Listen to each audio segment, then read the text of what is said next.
se retrouve pour les énergies du 8 au 14 novembre. Qu'est-ce que les énergies nous apportent? Alors, pardon. Laisse le passé au passé, éclaircis ton cœur et ton esprit avec la force du pardon. Alors, une semaine de lâcher prise.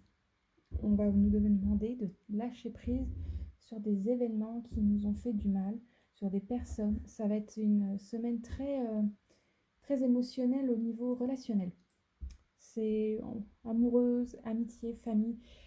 Il y a des choses qui doivent peut-être, je bien dit, pour la plupart d'entre vous, qui vont peut-être vous titiller un peu plus que d'habitude. Si vous avez des soucis avec certaines personnes ou des rancœurs ou des douleurs par rapport au passé, là, ça va vous revenir un petit peu à travers le visage et vous allez avoir besoin de travailler là-dessus. Donc, en complément, nous avons médité et contemplé, nouvelle lune en poisson. Bon, les poissons, on sait que c'est un signe très émotif, donc on est très sensible sur ce qui a pu vous faire du mal. Méditer, contempler, ça, on se doutait bien de ce que je disais juste avant, c'est qu'il va falloir lâcher prise, accepter le passé et pardonner, mais ne pas oublier ce qui a été fait. Et nouvelle lune, c'est parce qu'il faut vraiment travailler depuis le début, tout ce qui a pu vous faire du mal relationnellement.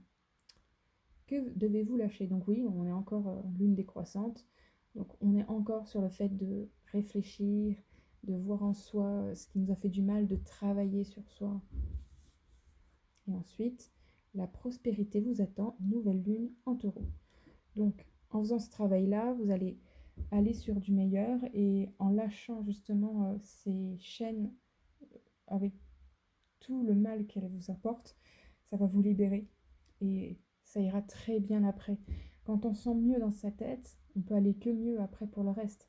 Bien sûr, je ne dis pas, il peut y avoir des petites couillonnades qui nous arrivent dessus sans trop que ça soit notre faute. On ne peut pas non plus. Mais les énergies là, elles vont vraiment être là pour nettoyer tout ce qui est sentimental et qui vous bloque encore, tout le mal qu'on a pu vous faire pour pouvoir lâcher prise et ensuite aller sur des énergies qui vont être beaucoup plus douces, plus prospères et moins,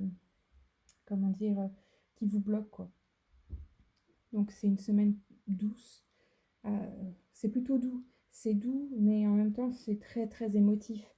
C'est un peu comme un enfant quand il se fait mal, il va être là à pleurer des fois. Vraiment parce qu'il s'est fait un peu écorcher et il va demander de l'affection pour qu'on le rassure et tout. C'est un peu ça. On va se rassurer soi-même, on va nettoyer la plaie un bon coup et on va la laisser se cicatriser dans cette semaine-là. C'est ça, on tombe, on nettoie la plaie, on se fait un petit peu du bien avec soi-même et on cicatrise. Voilà. Donc on se retrouvera pour la semaine prochaine en espérant que ce soit une semaine un petit peu moins émotive. Bon courage à vous pour cette semaine, mes amis.